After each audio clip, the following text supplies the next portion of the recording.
बंधु प्रिय दर्शक बंधु आपण माने अति भल पाउथिबा पवित्र साधु बाणीर ये पवित्र कार्यक्रम को आपण मान को स्वागत। आज्ञा आज साधु बाणी रे आमे जो कथाटी नैचु आपण माने समस्ते से कथाटी को गांती एवं ता बाबद रे जानी चंती कौन तब कर कमल बरे नखमद्भुत श्रृंगम दलित हिरण्य कशिपुतनु भृंगम केशवधृतम नरहरि रूपम जय जगदीश हरे हरे हरे। बढ़िया कथा पवित्र गीत गोविंद जयदेव गोस्वामी कृत तब कर कमल बरे नख मद्भुत श्रृंगम दलित हिरण्य कश्यपुतनु भृंगम केशवधृत नरहरि रूप जय जगदीश हरे। हिरण्य कश्यप को विदारण करिबा पाई भगवान नेले नरसिंह रूप समस्ते आपण माने जानी चंती। तांको पुत्र प्रहलादर डाकरे स्तंभरू बाहरिले प्रभु नरसिंह। देहटा होउची मनीष मुंडटा होउची सिंह। नर एवं सिंह मिसिकी नरसिंह ये सत्य जुगर कथा। यानी भक्त वृंद माने एई कली जुगरे आज आपण माने हम साधुवाणी कार्यक्रम देखिबे नरसिंह रूप। काहा डाकरे आसीथिले प्रहलाद डाकरे खंबरू बाहरी थिले। जड़े भक्त थरे मते पचारले आज्ञा टे कहबे मु कहली कौन ना सत्य जुगरे प्रहलाद डाकीदेला राजांकर खंब भितरू नरसिंह बाहरी पड़े भगवान प्रकट हो गले। बोले हाँ हाँ कहला कहीं कली जुगरे तो सबू लोकों दुआर मुहर एडे एडे बड़ खंब अच्छी ना कहीं कहीं कहारी खंबरू नरसिंह बाहर ना मु कहली बोले बाबा सुन सुर अनेक फिरे कनमागत पे पद सुरस स्वाद कहा पुनिताल मदिरा बजाते फिरे मीरा मत बारिश चाह कहा है। सिया राम कथा कितनों ने लिखी तुलसी जैसी चाह कहा नरसिंह बसे प्रतिखंबन में। आज्ञा ध्यान से सुनिए नरसिंह बसे प्रतिखंबन में। आज भी समस्तंक घरर समस्तंक कुंभरे नरसिंह आज भी अछंती। किंतु बापा माने ये नरसिंह को कुंभरू काढ़ीबा पई गोटे प्रहलाद तो जरूरी ना। कहीं प्रहलाद आमे जेतिकी लोक अछंती आम भितर प्रहलादर मनोवृत्ति थिबा भक्त कई जण अछंती नांती ना। आ प्रहलाद तो नाई नरसिंह आसीबे केमती? प्रहलाद डाकिले सिना नरसिंह आसीबे। आमर तो से हृदय नहीं भगवान आसबे केमती? नरसिंह अवतार सत्य जुग आउ कली जुगरे मध्य नरसिंहंकर अवतार हैला। एई कली जुगरे देखंतु आपण माने एई आमेर राज्यर राजा होचंती माधव सिंह मने रखिबे आज्ञा। आ तांको रानींको ना रत्नावती सुगुण संपन्न रानी एवं रानींकर अनेक दास दासी अछंती।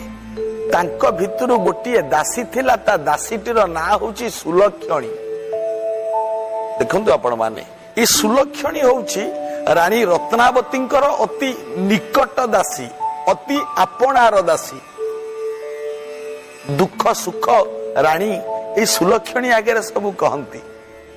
आज्ञा किंतु सुलक्षणी पाखे गोटाए जिनिस अच्छी जोटा सी रानी की लुचेई की रखी केबे कहनी कौन आपण भाबुथिबे धन संपत्ति किछि रखिछि कि कोन गोटे सुना रूपा रखिछि ନାଇଁ ଆଜ୍ଞା, ରାଣୀଙ୍କର ଏଗୁଡା କଣ କରିବେ ରାଣୀ?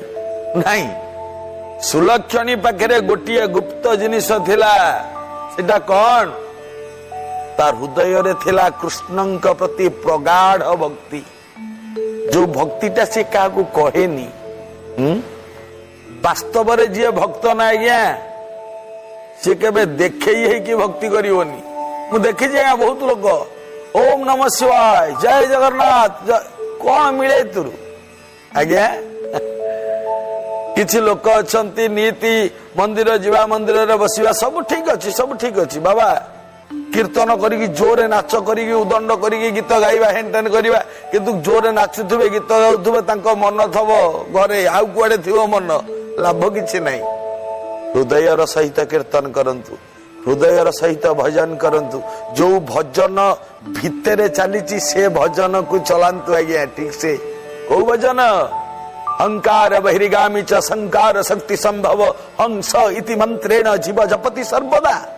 21,600 ଥର ଯୋଉ ନିଶ୍ୱାସ ଚାଲିଛି ଆଜ୍ଞା, ରେଚକ ପୁରକ କୁମ୍ଭକ ବ୍ରହ୍ମ ଜ୍ଞାନ ମତରେ ଭିତରକୁ ଯାଉଛି 12, ବାହାରକୁ ବାହାରୁଛି 12, 24 ଆଙ୍ଗୁଳି ଯୋଉ ନିଶ୍ୱାସ ଚାଲିଛି, ଭିତରେ ଯୋଉ ଭଜନଟା ଚାଲିଛି, ପ୍ରିୟ ଭକ୍ତ ବନ୍ଧୁ ମାନେ ମନେ ରଖିବେ ଆଜ୍ଞା, ଏ କଥା ହଉଛି ଗୁରୁବାଦର ତତ୍ତ୍ୱ। ଏ ଯୋଉ ଦାସୀଟି ଥିଲା ରାଣୀଙ୍କ ପାଖରେ, ଇଏ ଭିତରେ ଭଜନ କରୁଥିଲା, ବାହାରେ ନୁହଁ। ଦେଖେଇ ହବା ପାଇଁ ମୁଁ ଭକ୍ତ ବୋଲି, ଏଟା ଦେଖେଇ ହବା ଗୁଣ ତା ପାଖରେ ନଥିଲା। ପ୍ରତ୍ୟେକ ଦିନ ରାଜାଙ୍କର ରାଣୀଙ୍କର ସେବା କରେ ଏବଂ ଯେତେବେଳେ ଯାଏ ପ୍ରଭୁଙ୍କ ଭଜନରେ ସମୟ ବିତେଇ ଦିଏ। କୃଷ୍ଣଙ୍କୁ ନିଜ ଜୀବନ ବୋଲି ଭାବୁଥିଲା ଏ ଦାସୀ। ସକାଳୁ ଯେତେବେଳେ ରାଜା ଘରକୁ ଆସେ ସୁଲକ୍ଷଣୀ, ତା ପୂର୍ବରୁ ନିଜ ଠାକୁର ଘରକୁ ଯିବ, ବାଳଗୋପାଳ ମୂର୍ତ୍ତିଟିଏ ଆଣିବ, ଆଣିକି ତାକୁ ଟିକେ ଗାଧେଇ ଦବ, ତା ନିତ୍ୟକର୍ମ ସାରିବ, ତା ସେବା ପୂଜା ସାରିବ, ଭୋଗ ଟିକେ ଲଗେଇବ, ପୋଛି ପାଛି ପୁଣି ଚନ୍ଦନ ଚର୍ଚ୍ଚିତ କରେଇ ବସେଇ ଦବ ସିଂହାସନରେ, ତାପରେ ରାଜାଙ୍କ ଘରକୁ ଆସେ। ଏଇଟା ହଉଛି ନିତ୍ୟ ନୈମିତିକ କାର୍ଯ୍ୟ ଏ ଦାସୀର। ଆଉ ସବୁବେଳେ ପ୍ରଭୁଙ୍କ ଚିନ୍ତନ। ରାଣୀଙ୍କ ପାଖାପାଖି ରହେ ନା ଆଜ୍ଞା। ଗୋଟେ ମା ମାନେ ଗୋଟେ ଢଗ କହନ୍ତିନି, ଜେସା ସଙ୍ଗେ ପଡେ ଗୋଇ ତେସା ବୁଦ୍ଧି ଶରୀର ହୋଇ। ମା ମାନେ ଗୋଟେ ପୋହଳି କହନ୍ତି, ଢଗ କହନ୍ତି, ଯେମିତିଆ ଲୋକ ସହିତ ମିଶିବେ ବୁଦ୍ଧି ସେମିତିଆ ହବ। ଭାଗବତ ସେଇଥିପାଇଁ କହିଛି, ଉତ୍ତମ ସଙ୍ଗେ ସଙ୍ଗ ଯାର ସେ କରେ ଉତ୍ତମ ଆଚାର ନାଇଁ, କିନ୍ତୁ ହୀନ ସଙ୍ଗତେ ହୀନ ଗତି ଅସିକ ହନ୍ତି ଯଦୁପତି। ହୀନ ଲୋକ ସହିତ ମିଶିଲେ ହୀନ ବୁଦ୍ଧି ପାଏ, ଉତ୍ତମ ଲୋକ ସହିତ ମିଶିଲେ ମଣିଷ ଉତ୍ତମ ବୁଦ୍ଧି ପାଇଥାଏ। ଏଟା ମିଛ ନୁହଁ ଆଜ୍ଞା। ଇଏ ଦାସୀ ହଉଛି କୃଷ୍ଣ ଭକ୍ତା। କୃଷ୍ଣ ଭକ୍ତା ଦାସୀ ସହିତ ରାଣୀ ଯେତେବେଳେ ମିଶିଲେ, ଧୀରେ ଧୀରେ ରାଣୀଙ୍କର ମନ ବଦଳିଗଲା ଏବଂ ଭଗବାନଙ୍କ ପ୍ରତି ରାଣୀଙ୍କର ମନଟା ଆକୃଷ୍ଟ ହବାରେ ଲାଗିଲା, ଦିନକୁ ଦିନ ଆକୃଷ୍ଟ ହବାରେ ଲାଗିଲା। ମୁଁ ଟିକେ ପ୍ରଭୁଙ୍କୁ ଦେଖନ୍ତି। ଦାସୀ ପାଖରୁ ଚିନ୍ତା କଲେ, ଦାସୀକୁ ପଚାରିଲେ, ଆଚ୍ଛା ତୁ କେମିତି ଏତେ ଭକ୍ତି କରିପାରୁଛୁ, ମୁଁ ଟିକେ ଭକ୍ତି କରନ୍ତି। ଆସ୍ତେ ଆସ୍ତେ ରାଣୀଙ୍କ ମନ ତରଳି ଗଲା ଆଜ୍ଞା। ଗୋଟିଏ ବାଳ ଗୋପାଳ ମୂର୍ତ୍ତି ଇନ୍ଦ୍ର ନୀଳମଣି ପଥରରେ ତିଆରି କରିକି ରାଣୀ ଅଣେଇଲେ ଏବଂ ଛୋଟିଆ ମନ୍ଦିରଟିଏ ତିଆରି କଲେ ଏବଂ ସେଇଠି ପ୍ରତିଷ୍ଠା କରେଇଲେ। ସେ ମନ୍ଦିରରେ ଦିନ ରାତି ବସିକି ଭଜନ କୀର୍ତ୍ତନ ରାଣୀଙ୍କର ଆରମ୍ଭ ହେଇଗଲା। ସତସଙ୍ଗରେ ପଡିଲ ବୋଲି ରାଣୀ ଆଜି କୃଷ୍ଣଙ୍କ ଭଜନରେ ମାତିଲେ। ଏକଥା ରାଜାଙ୍କୁ ଜମା ଭଲ ଲାଗୁନି। ହଁ, ରାଜା ଚିନ୍ତା କରୁଛନ୍ତି, ରାଣୀ କଣ ଏମିତି ଗୋଟେ କଥାବାର୍ତ୍ତା, ଏମିତି କାହିଁ ଏ କାମ କରୁଛନ୍ତି, ରାଜାଙ୍କୁ ଭଲ ଲାଗୁନି ଆଜ୍ଞା।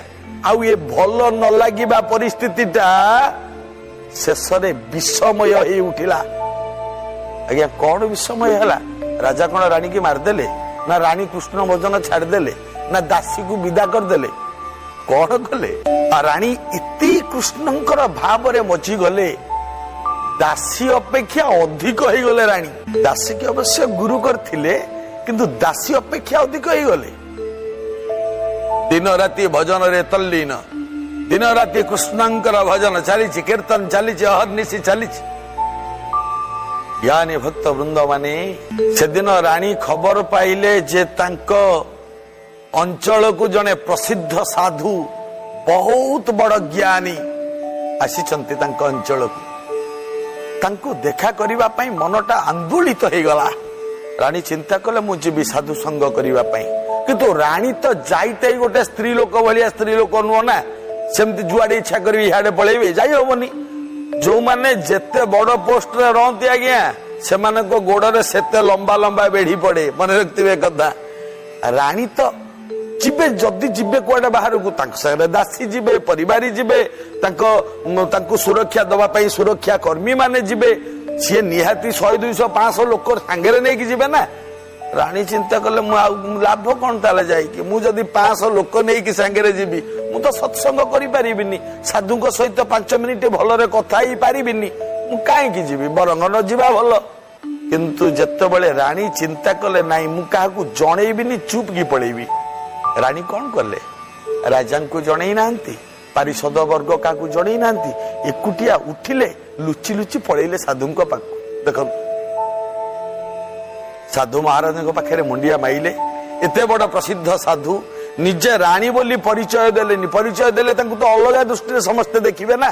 ପରିଚୟ ନ ଦେଇ ସାଧୁଙ୍କ ପାଖରେ ଖାଲି ବସି ତାଙ୍କ କଥା ଶୁଣିଲେ, ତାଙ୍କ ତତ୍ତ୍ୱ କଥା ଶୁଣିଲେ, ଜ୍ଞାନ ଗର୍ଭକ କଥା ସବୁ ଶୁଣିଲେ। ଶୁଣି ଚାଲିଛନ୍ତି ରାଣୀ, ଆହା ତନ୍ମୟ ହେଇଯାଉଛନ୍ତି ପ୍ରଭୁଙ୍କ କଥା। ଅସରନ୍ତି ଭଣ୍ଡାର ସାଧୁଙ୍କ ପାଖରେ, ଜ୍ଞାନର ଗନ୍ତାଘର ସାଧୁଙ୍କ ପାଖରେ। ସବୁ ଶୁଣୁଛନ୍ତି। ରାଣୀ ଚିନ୍ତା କଲେ ଏ ଜୀବନ ମୋର ଧନ୍ୟ ହେଇଗଲା, ଅହୋ ଭାଗ୍ୟ, ଅହୋ ଭାଗ୍ୟ, ଏମିତି ଚିନ୍ତା କରୁଛନ୍ତି। ସରିଗଲା, ଫେରି ଆସିଲେ ରାଣୀ। କିନ୍ତୁ ରାଣୀ ଯୋଉ ଏକୁଟିଆ ସାଧୁଙ୍କ ପାଖକୁ କାହାକୁ ନ ଜଣେଇକି ଗଲେ, ରାଜା ତ ଆଗରୁ ବିରକ୍ତ ଅଛନ୍ତି ନା ରାଣୀଙ୍କ ଉପରେ। ଯୋଉ ଭଗବାନଙ୍କ ପୂଜା ପାର୍ବଣୀ ତାଙ୍କ ରାଜାଙ୍କୁ ଭଲ ଲାଗେନି, ବିରକ୍ତ ହେଇକି ଅଛନ୍ତି ନା। ଆଜ୍ଞା, ଖଳୁଆ ଲୋକ କିଛି କମ ନାହାନ୍ତି ସଂସାରରେ। ଚାଣକ୍ୟ ଗୋଟେ ଶ୍ଲୋକ କହିନାହାନ୍ତି, ସର୍ପ କ୍ରୂର ଖଳ କ୍ରୂର, ସର୍ପାତ କ୍ରୂରତର ଖଳଃ, ମନ୍ତ୍ରୌଷଧି ବସ ସର୍ପ, ଖଳ କେନ ନିବାର୍ଯ୍ୟତେ। ସାପଟା ଖରାପ, ଖଳୁଆ ଲୋକଟା ବି ଖରାପ, କିନ୍ତୁ ସର୍ପାତ ମାନେ ସର୍ପ ଅପେକ୍ଷା, କ୍ରୂରତର ଖଳ, ସାପ ଅପେକ୍ଷା ଅଧିକ ଭୟଙ୍କର ହଉଛି ଖଳୁଆ ଲୋକ। କାହିଁକି ନା ମନ୍ତ୍ରୌଷଧି ବସ ସର୍ପ, ଆପଣ ସାପଟାକୁ ଗାରେଡି ମନ୍ତ୍ର ପଢି ଯେକୌଣସି ମନ୍ତ୍ର ତନ୍ତ୍ର କରି ସାପଟାକୁ ଆପଣ ବଶ କରିଦେବେ, ଫଣାଟା ଉଠେଇବନି ସାପ। କିନ୍ତୁ ଖଳ କେନ ନିବାର୍ଯ୍ୟତେ, ଖଳୁଆ ଲୋକ ପାଇଁ ମନ୍ତ୍ର ନାହିଁ କି ତନ୍ତ୍ର ନାହିଁ, କିଛି ନାହିଁ। ଆପଣ ଖଳୁଆ ଲୋକ ଯିଏ, ତାକୁ ଆପଣ ଟଙ୍କା ପୁଳେ ଦଉନାହାନ୍ତି, ଏ ଟଙ୍କା ଯେତେ ଦିନ ଖାଉଥିବ ଆପଣ ପାରୁ, ସେଦିନ ଆପଣଙ୍କ ନାଁରେ କହୁଥିବ। ଯୋଉଦିନ ଟଙ୍କା ସଇଲା ସେଇଦିନଠୁ ଆପଣଙ୍କ ବିରୁଦ୍ଧରେ ଗାଇବା ଆରମ୍ଭ କରିବ, କାରଣ ଏଟା ହଉଛି ତାଙ୍କର ସହଜାତ ପ୍ରକୃତି। ତେଣୁ ଖଳୁଆ ଲୋକଠୁ ଦୂରେଇକି ରହନ୍ତୁ ଯଦି ମଙ୍ଗଳ ଚାହାନ୍ତି। ଆଉ ପରିବାର ଭିତରେ ଜାଣିଲେ ଏଇଟା ଖଳୁଆ ଲୋକ, ଘର ଭଙ୍ଗା ଲୋକ କଞ୍ଚା ଓଡିଆରେ ଯାହାକୁ କହନ୍ତି, ଜାଣିଲେ ଏଇଟା ଘର ଭଙ୍ଗା ଲୋକ, ତାକୁ ଘରକୁ ପୁରେଇ ଦିଅନ୍ତୁନି। ସେ ଖରାପ ଭାବୁ, ଆପଣଙ୍କୁ କିଛି ଆସ ନାହିଁ, ନାଇଁ ବାବୁ ତୁ ଆମ ଘରକୁ ଆସିବୁନି। ଜାଣିଲେ ଏଇଟା ଘର ଭାଙ୍ଗୁଛି, ବିଦା କରିଦିଅନ୍ତୁ, ଘର ହସ ଖୁସିରେ ରହିବ। ମନେ ରଖନ୍ତୁ, ଖଳୁଆ ଲୋକମାନେ କିଛି ରାଜାଙ୍କ ପାଖରେ ଯାଇକି କହିଲେ, ମଣିମା ଜାଣିଛନ୍ତି ଆପଣଙ୍କ ସ୍ତ୍ରୀ ରାଣୀ ନୁହଁ, ଜଣେ ସାଧୁ ବାବା ଆସିଛନ୍ତି, ଇଏ ରାଣୀ ତାଙ୍କୁ ଭଲ ପାଉଛନ୍ତି, ତାଙ୍କୁ ପ୍ରେମ କରୁଛନ୍ତି। ହଁ ଆମେ ପରା ଦେଖିଛୁ, ସେ ଲୁଚି ଲୁଚି ଯାଉଥିଲେ ତାଙ୍କ ପାଖକୁ। ଦେଖନ୍ତୁ, କୋଉ ସ୍ୱାମୀ ସହିବ ନିଜ ସ୍ତ୍ରୀ ନାଁରେ ଏକଥା ଶୁଣିବା ପରେ? ରାଣୀ ରତ୍ନାବତୀଙ୍କ ନାଁରେ ପୁରୁଷ ସହିବ ନାରୀ ସବୁ ଅତ୍ୟାଚାର। ପୁରୁଷ ନାରୀର ସବୁ ଅତ୍ୟାଚାର ସହିପାରିବ, କିନ୍ତୁ ସହି ନ ପାରିବ ନାରୀ କଲେ ବ୍ୟଭିଚାର। ପୁରୁଷ ନାରୀର ଯେମିତି ବ୍ୟଭିଚାର କଲେ ସେଇଟା ସହିପାରିବନି, ନାରୀ ଠିକ ସେଇଆ ଆଜ୍ଞା। ତା ସ୍ୱାମୀର ସବୁ ପ୍ରକାର ଲାଞ୍ଛନା ପଛକେ ସହିବ, କିନ୍ତୁ ତା ସ୍ୱାମୀ ଯଦି ତାକୁ ଛାଡିକି ଆଉ କାହାକୁ ଭଲ ପାଏ, ଏଇଟା କୋଉ ସ୍ତ୍ରୀ ବି ସହିବନି। ତେଣୁ ସ୍ୱାମୀ ସହିବେ କେମିତି, ରାଜା ସହିବେ କେମିତି? ଚିନ୍ତା କଲେ, ଯୋଉ ସ୍ତ୍ରୀ ମତେ ଛାଡି ଜଣେ ସାଧୁଙ୍କ ପାଖକୁ ଲୁଚି ଲୁଚି ଯାଇପାରେ, ତାକୁ ମାରିଦବା ଉଚିତ। ନିରୀହ ନିର୍ଦୋଷ ହଉଛନ୍ତି ରାଣୀ। ତଥାପି ରାଜା ଚିନ୍ତା କଲେ, ମୁଁ ଟିକେ ପଚାରି ଦିଏ ରାଣୀ ତ ମତେ ମିଛ କହିବନି ନା, ପଚାରି ଦିଏ। ରାଜା ପଚାରିଲେ, ରାଣୀ ତମେ ଆ ଭିତରେ କୌଣସି ସାଧୁଙ୍କ ପାଖକୁ ଯାଇଥିଲ? ହଁ, ଅତି ମହାତ୍ମା ସାଧୁ, ମୁଁ ତାଙ୍କ ପାଖକୁ ଯାଇଥିଲି ଏବଂ ତାଙ୍କ ପାଖରେ ବସି ବ୍ରହ୍ମଜ୍ଞାନ ଶୁଣିଲି।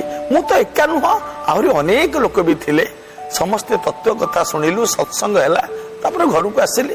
ମୁଁ ଯାଇଥିଲେ ଗୁଡାଏ ସୈନ୍ୟ ସାମନ୍ତ ଯାଇଥାନ୍ତ ତ, ସେଇଥିପାଇଁ କାହାକୁ ନ ଜଣେଇକି ଏକୁଟିଆ ଚାଲିଗଲି। ରାଜା କିଛି କହିଲେନି, କିନ୍ତୁ ମନ ଭିତରେ ଖଳୁଆ ଲୋକଙ୍କ କଥାକୁ ନେଇ ତାଙ୍କର ସନ୍ଦେହର ବୀଜଟା ପୋତା ଗଲା। ରାଜା ଚିନ୍ତା କଲେ, ମୁଁ ମାରିଦେବି ରାଣୀକି, କିନ୍ତୁ କେମିତି ମାରିବି? ମୁଁ ଯଦି ମାରିଦିଏ ଲୋକମାନେ ରାଜ୍ୟ ସାରା ମତେ ନିନ୍ଦା କରିବେ। କଣ ଗୋଟେ ବାଟ କଲେ ରାଣୀ ମରିବ କିନ୍ତୁ ନିନ୍ଦା ହବନି। ଦେଖନ୍ତୁ, ପୁଣି ଡାକିଲେ ସେଇ ଖଳୁଆ ଲୋକମାନଙ୍କୁ, କହିଲା ବାପା ଆସ ସବୁ, କଣ କରିବା କୁହ, ତାକୁ ମାରିବା। ଖଳୁଆ ଲୋକଙ୍କ ପାଖରେ ଆଜ୍ଞା ବୁଦ୍ଧିର ଗନ୍ତାଘର ଥାଏ, ବହୁତ ବୁଦ୍ଧି ଥାଏ ତାଙ୍କ ମୁଣ୍ଡରେ। ଆପଣ ଗୋଟେ କାମ କରୁନାହାନ୍ତି, କେହି ଜାଣିବେନି, ସାପ ମରିବ, ବାଡି ଭାଙ୍ଗିବନି, ଆପଣ ଗୋଟେ କାମ କରୁନାହାନ୍ତି ନା କଣ କରିବା? ରାଜା ପଚାରିଲେ। ଏ ଖଳୁଆ ଲୋକ ଗୁଡିକ କହିଲେ, ଆଜ୍ଞା ଆପଣଙ୍କ ପଞ୍ଜୁରୀରେ ଯୋଉ ସିଂହଟି ଅଛି, ସେ ସିଂହଟି ତ ପଞ୍ଜୁରୀ ଭିତରେ ଅଛି ନା, ତାକୁ ଏଲେ 2-3 ଦିନ ଖାଇବାକୁ ଦିଅନ୍ତୁନି, ଉପାସରେ ରଖିଦିଅନ୍ତୁ। ସେ ଉପାସରେ ଥବ। ଠିକ ସେତିକି ବେଳେ ରାଣୀ ଯେତେବେଳେ ପୂଜା ଠାକୁର ଘରେ ଏକୁଟିଆ ବସି ପୂଜା କରୁଥିବେ, ତା ମୁହଁ ପାଖକୁ ନେଇଯିବେ ସେ ଯୋଉ ସିଂହର ଜନ୍ତାଟାକୁ ଖୋଲିଦେବେ, ସିଂହ ଗୋଟେ ଡିଆ ମାରିବ, ରାଣୀ ଖାଇଦବ, ସରିଲା କଥା। ଆଉ କଣ? ରାଜା କହିଲେ, ହଁ ଇଏ ତ ଭଲ କଥା ପଡିବ ନା, ସିଂହ ପଞ୍ଜୁରୀରୁ ବାହାରିଗଲା। ଦେଖନ୍ତୁ ଆଜ୍ଞା ଉପାୟ କେମିତି ହେଲା। ସେଦିନ ରାଣୀ 2-3 ଦିନ ପରେ ରାଣୀ ସେଦିନ ବସିଛନ୍ତି ପୂଜା ଘରେ, ଦୀପଟିଏ ଜାଳିଛନ୍ତି, ଧୂପଟିଏ ଧରି, ଫୁଲଟିଏ ଧରି ଭଗବାନ କୃଷ୍ଣଙ୍କ ମୂର୍ତ୍ତି ଆଗରେ ବସି କହୁଛନ୍ତି, ହରେ ମୁରାରେ ମଧୁକୈଟ ଭରେ ଗୋବିନ୍ଦ ଗୋପାଳ ମୁକୁନ୍ଦ ସେଉରେ। ହାତ ଯୋଡିକି ଡାକୁଛନ୍ତି କୃଷ୍ଣଙ୍କ ପାଖରେ, ଯେମିତି ମିଶି ଯାଇଛନ୍ତି ଭଗବାନଙ୍କ ସହ। ପୂଜା କଲା ବେଳେ ଆତ୍ମବିଭୋର ହେଇଯିବାଟା ଉଚିତ ଆଜ୍ଞା। ଠିକ ଏତିକି ବେଳେ ଖଳୁଆ ଲୋକମାନେ ଠାରିଦେଲେ, ଆଜ୍ଞା ଆମେ ଠିଆ ହେଇଛୁ, ଏଠି ଆଣନ୍ତୁ ପଞ୍ଜୁରୀ ନେଇ ଆସିଲେ। ରାଜା ପଞ୍ଜୁରୀ ଥୋଇଦେଲେ ଦୁଆର ମୁହଁରେ, କବାଟଟାକୁ ଖୋଲିଦେଲେ। ଗୋଟେ ଗର୍ଜନ କରିକି ସିଂହ ଡେଇଁ ପଡିଲା ଠାକୁର ଘର ଭିତରକୁ। ଦାସୀ ଦୂରରେ ଠିଆ ହେଇଛି ନା, କୋଉ ସୁଲକ୍ଷଣୀ ଦାସୀ, ରାଣୀ ସିଂହ, ରାଣୀମା ସିଂହ, ରାଣୀମା ଦୂରେଇ ଯାଆନ୍ତୁ, ରାଣୀମା ପଳେଇ ଯାଆନ୍ତୁ, କବାଟ ଦେଇ ଦିଅନ୍ତୁ, ରାଣୀମା ସିଂହ।